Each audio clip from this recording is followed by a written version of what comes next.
Hey everybody, we're Nick and Kaylee. Welcome to our page. Today we are talking specifically to those of you who are just starting your jump rope journey. And first of all, we just want to tell you how excited we are. Yes. Everybody starts somewhere, right? Absolutely, yeah. And so we're really excited that you're starting your jump rope journey. It's the best sport ever, best fitness tool ever, and so you will not regret it. But today's video is going to be all about just the basics. How do you get started? What types of ropes should you use? How high off the ground should you jump? All those good things that you need to know before you get started. We are going to take care of that for you today.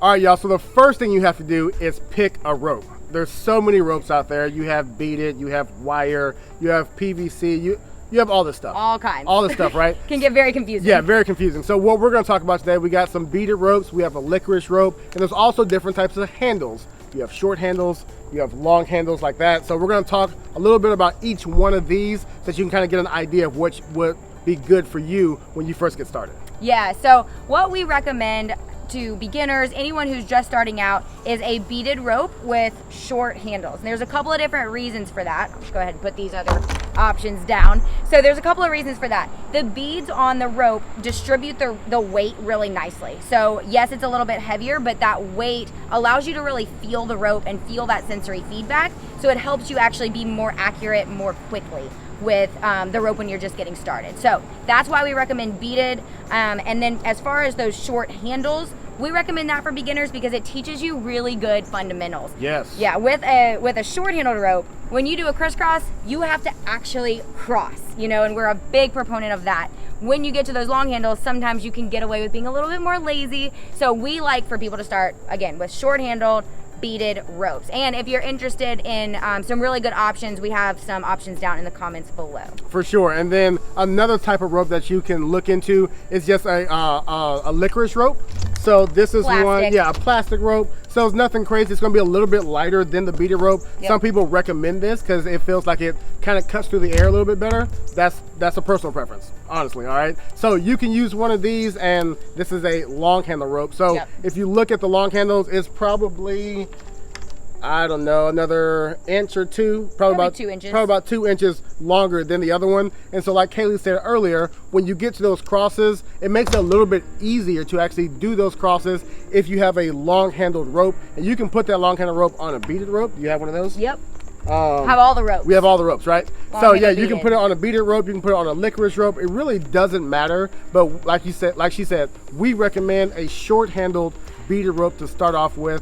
Just kind of get you going, get you moving, and then you can kind of filter into those other ones. Yep, absolutely. And then last point, there is no reason to spend $1 million on a rope. There are so many really expensive ropes out there, and honestly, I mean, some of them are kind of cool, but honestly, you're gonna get just as much bang for your buck if you get a nice beaded rope that's durable, that's not gonna break on you or anything like that. And you can usually get those for like less than $20. So yeah, what we would recommend is don't break the bank on your rope, especially not your first one. Just go get something that works and start your jump rope journey that way. All right, so now that you've picked your rope, the beaded one, right? Now we are actually going to show you how to size that rope, okay? So what you're going to do is you're going to put both handles in your hand. You're going to step in the middle of your rope, make sure it's even. You're going to pull up to your armpits because that's where you want the top of the handles to be, at the bottom of your armpit. Now, if you look in the back, Kaylee's is a little bit short, but we'll talk about that in a second. But it should be here. Yeah, it should be there. But a good rule of thumb is just make sure when you step on it with both feet, you pull it up to your armpits because that's going to give you enough rope to get over your head when you first start. Now, going back to Kaylee in the back, hers is probably like at her rib, so, what do you say, 6 inches or something, maybe not even that much of a difference there. That's okay because as you become more efficient with jumping, you can actually shorten it just a little bit to make sure that your tricks are working the way that you want them to, all right? Now, we have to actually be able to size that rope, okay? So what you're gonna end up doing is with our beaded rope, which you should get, you're gonna take this handle, take the rope out of here like you see here. You're gonna undo the knot, you're gonna take it off the washer, okay? Then you're gonna take off the handle, and then you're gonna slide some beads off as much as you need. Then you're gonna put the handle back on, put the washer back on in the new spot, or tie the rope in the new spot, and then you're gonna cut off the extra rope. All right, and then you're gonna burn it. You wanna tell them why? Yes, if you do not burn the end of that rope, it's gonna unravel on you. It's gonna fray everywhere. You don't want that. No, it's a big mess. You don't want it. And then also another quick tip, when you tie that knot in the new spot, see how we have this like a couple, probably 2, maybe 3 inches of rope? You don't need more than 2. Make sure that you have that when you tie the knot. If you don't, and your rope is like, or your beads are butting up against your handle, it gets tingly and it's just not, it's not fun to jump with. So have that slack. Yep, so now that you have picked your rope, now we have taught you how to size your rope. We're gonna now get into some mechanics on just jumping basics and get you going. Oh yeah. So now it's time to actually get you jumping. Get excited. So we're gonna be talking about some jumping mechanics that are important when you first start. So the first thing is our ready position. So Nick's showing you ready position right now. This is where you should be when you first start jumping. A lot of people try to start like this with their arms up, and that does not work, friends, because you slap the rope and then you miss right off the bat, and now you're frustrated. Don't do it. Just start here in our nice ready position, rope behind you, arms out in front, okay? Then our first turn of the rope is the only turn that's actually big and really uses your shoulders. And that's to get the rope over your head like you just saw Nick do, okay? So the first turn is big. After that, after your first jump, everything is really small. Like you're using your wrists and your forearms, everything else is relaxed, and you shouldn't look like you're doing too much, okay? So this is what we call single bounce back here. This is your bread and butter, okay? This is where we always come back to, is that good old single bounce.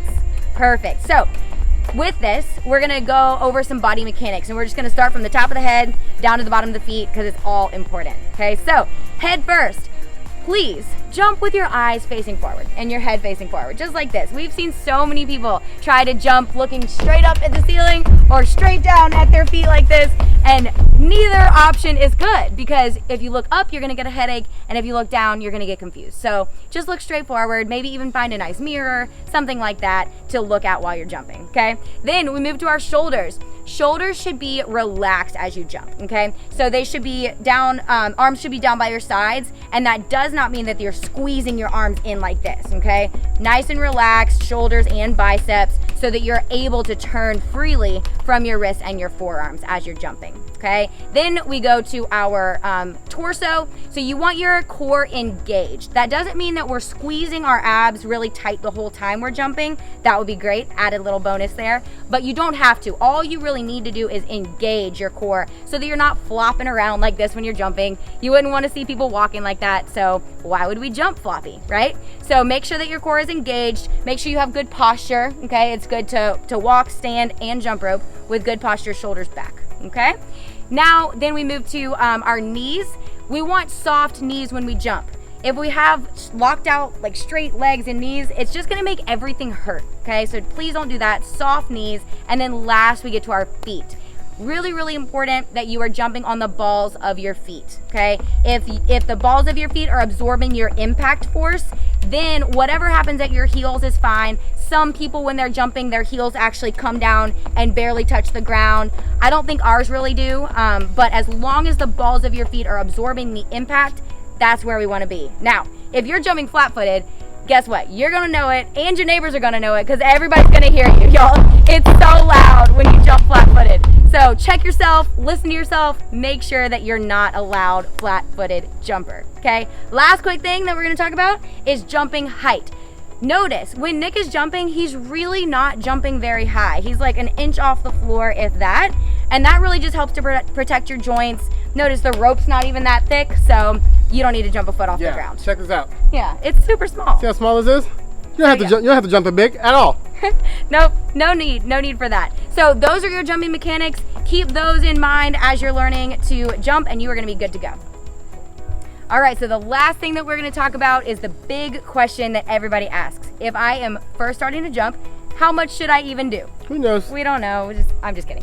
So we're going to come at this from 2 different angles. The first one is counting your jumps. If that sounds better to you, go with that. The second way to do it is to time yourself. Okay, so we're going to ask Mr. Nicholas over here, if they are a numbers person and they want to count their jumps, what should they do? So I would say doing anywhere between 30 to 50 jumps, all right? So that's just a range that you can do. You can do more or less, but I would say do that to start off with, and you want to do that for 3 to 5 sets, all right? And you can go about those sets however you want. So you can do some of your jumping and then go ahead, or like the 30 to 50 jumps, and then rest for a little bit, and then another one, so go straight jumping that way. Straight cardio. Or if you're doing your own type of workout, in between your workout, if you're doing a cardio set, go ahead and make your jump rope during those cardio sets. Oh yeah, get that cardio in. So that's counting your jumps. What if they want to time themselves? So timing yourselves, I would say 20 to 30 seconds, all right? Yeah, and so good. once again, you want to try to be as efficient as you can in those 20 to 30 seconds. You can jump fast, you can jump slow, doesn't matter to us. And you can do like a Tabata style where you go 20 seconds on or 30 seconds on and like 10 seconds off, or however you want to do that to go through straight of your jumping, or you can weave that into your workout like we talked about before. Perfect. Yeah, however you get that in, do what feels good and fun for you. And of course, as you continue jumping, you're going to be able to increase your sets and reps probably more quickly than you realize, but do make sure that you're listening to your body, listening to soreness, things like that. Take it one day at a time. This is a marathon, it's not a sprint. Not at all. And so now that we've kind of take you through all the basics, we have a lot of skills tutorials, we have a lot of workouts that we would love to lead you through, okay? So if you look in the description, we have tons of links there that you can click on, and we can have even more fun jumping together and helping you on your fitness journey. Yes, thank y'all so much for tuning in. As always, if you have any questions or anything like that, always feel free to reach out, and we will see you next time.